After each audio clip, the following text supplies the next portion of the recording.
Pemirsa, 3 terpidana kasus pembunuhan Vina dan juga Eki ini rencananya akan melakukan peninjauan kembali ke Mahkamah Agung, di mana 3 terpidana yakni Saka Tatal, Rivaldi dan juga Sudirman akan melakukan peninjauan kembali. Menurut salah satu kuasa hukum menyatakan alasan dilakukan peninjauan kembali karena memang hasil otopsi kedua jenazah yakni Vina dan juga Eki yang tidak menjadi pertimbangan majelis hakim di tahun 2016. Kita lihat informasinya.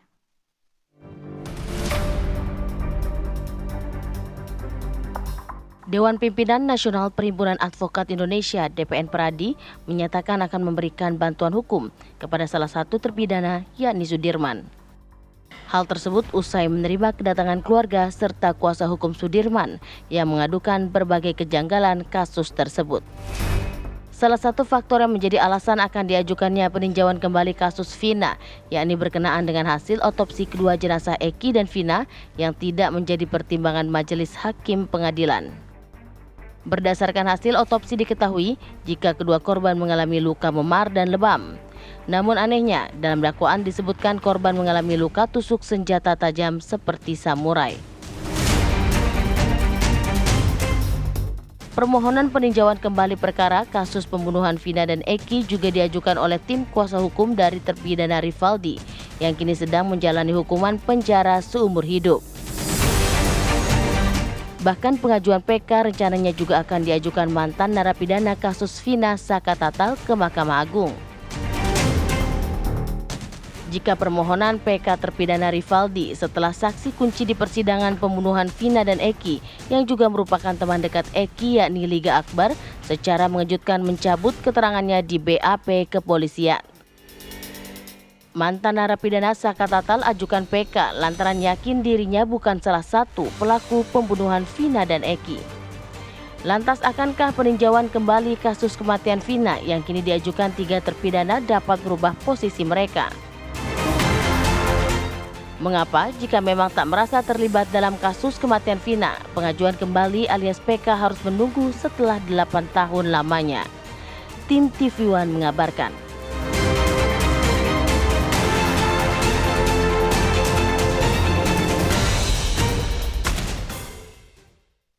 Baik, untuk mendalami mengenai hal ini kita sudah hadirkan beberapa narasumber baik yang sudah hadir di studio maupun yang bergabung bersama kami via Zoom. Sudah hadir di studio Bapak Kudri Sitompul, pakar hukum pidana Universitas Indonesia. Assalamualaikum, selamat pagi. Waalaikumsalam, selamat pagi. Waalaikumsalam, selamat pagi. Baik, kemudian juga sudah ada Komjen Purnawirawan Ito Sumardi, Kabar Reskrim Polri 2009 sampai dengan 2011. Selamat pagi, Assalamualaikum Pak Ito. Assalamualaikum Pak Ito.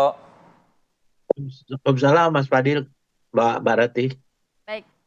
Baik, dan juga ada Bang Farhad Abbas, kuasa hukum terpidana Saka Tatal, dan juga Bang Sindi Sembiring, kuasa hukum terpidana Rivaldi. Assalamualaikum, selamat pagi Mbak Sindi dan juga Bang Farhad. Selamat pagi Mbak Gamarati dan Bang Fadil.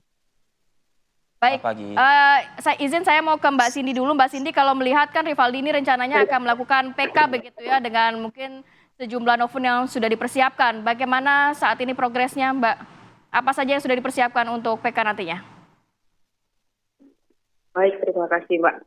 Untuk persiapan PK-nya sudah mulai kami kumpulkan beberapa dokumen, termasuk yang pernyataan dari Liga Akbar yang menyatakan bahwa dia akan mencabut BAP-nya.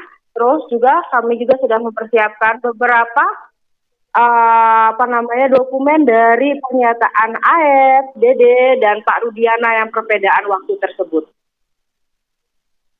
Cukup kuatkah itu kalau kita katakan kan kalau PK ini harus ada istilahnya novum baru begitu ya, atau mungkin adanya semacam kayak kehilafan lah seperti itu. Apakah cukup ini untuk Anda meninjau atau memohon peninjauan kembali ini? Insya Allah bagi kami itu cukup. Karena apa? Karena selama 8 tahun ini kami menunggu orang-orang tersebut, saksi-saksi yang tidak pernah hadir di dalam persidangan untuk datang menemui tampil di dalam publik gitu kan. Dengan adanya muncul kembali kasus ini, terus mereka muncul semuanya, itu menjadi sebuah jawaban buat kami buat menemukan novum baru. Kapan itu akan diajukan? Yang pasti secepatnya. Kami nggak ingin memberitahu yang segala macam ini karena takutnya nanti akan ada hambatan lagi, makanya kami ingin segera mungkin nanti pokoknya dari pihak Hakim Rivaldi akan mengajukan PK, itu pasti. Oke. Saya mau ke Bang Farhad Abbas, pertanyaan yang sama. Apa persiapan dari kuasa hukum Saka Tatal untuk melakukan PK ini, Bang?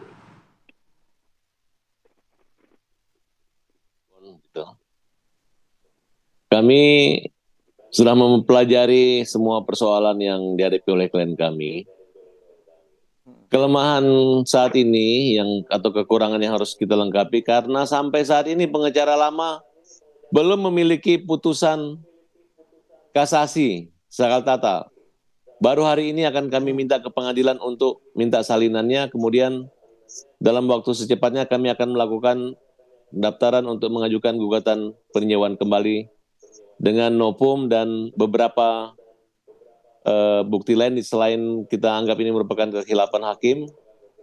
Oleh karena itu, salah satu langkah yang kami lakukan adalah melaporkan orang-orang yang memberi keterangan palsu, kesaksian palsu ke kepolisian daerah Polresta Kota Bogor, Siapa saja Bang Farhad yang nanti akan Kota Cirebon. dilaporkan? Yang kita laporkan itu palsu? adalah pertama Sudirman, kemudian Aep dan Dede, dan Liga Akbar. Karena keberanian Liga Akbar mencabut atau BAP koreksi terhadap bukan hanya BAP, tapi kesaksian dia di pengadilan itu merupakan satu nilai plus dan bukti baru karena sangat merubah kronologis kejadian pembunuhan ini. Gitu. Jadi kita ingin tahu siapa saja yang berbohong dan keterangan-keterangan apa saja yang direkayasa sehingga mengakibatkan suatu keterangan-keterangan yang sangat merugikan. Saya nggak bicara ke 5 korban yang pelaku yang dihukum seumur hidup, tapi yang saya bicara adalah klien kami namanya Saka Tatal. Oke. Ya, tapi Bang Farhad, kendalanya cuman gini. Tadi malam kami sudah ke Polres. Kendalanya pengacara lama Saka Tatal itu tiba-tiba membatalkan kehadirannya untuk menyerahkan barang bukti berupa BAP. Sehingga pihak kepolisian Cirebon hanya menunggu BAP yang dimiliki oleh Saka Tatal selama proses pemeriksaan di Polres Cirebon maupun di Polda Jawa Barat tahun 2016 lalu. Nah, di sini. Jadi kalau saya resumekan berarti tidak ada BAP dan juga tidak ada putusan kasasi begitu? Putusan kasasinya kan hanya tidak atau menolak banding daripada Saka Tatal. Kenapa banding Saka Tatal itu ditolak? Karena tidak adanya memori banding yang diserahkan oleh pengacara pada saat itu. Nah, jadi saya melihat adanya kesalahan unprofesional ada yang ditangani oleh lawyer-lawyer sebelumnya yang mengakibatkan kejadiannya seperti ini gitu.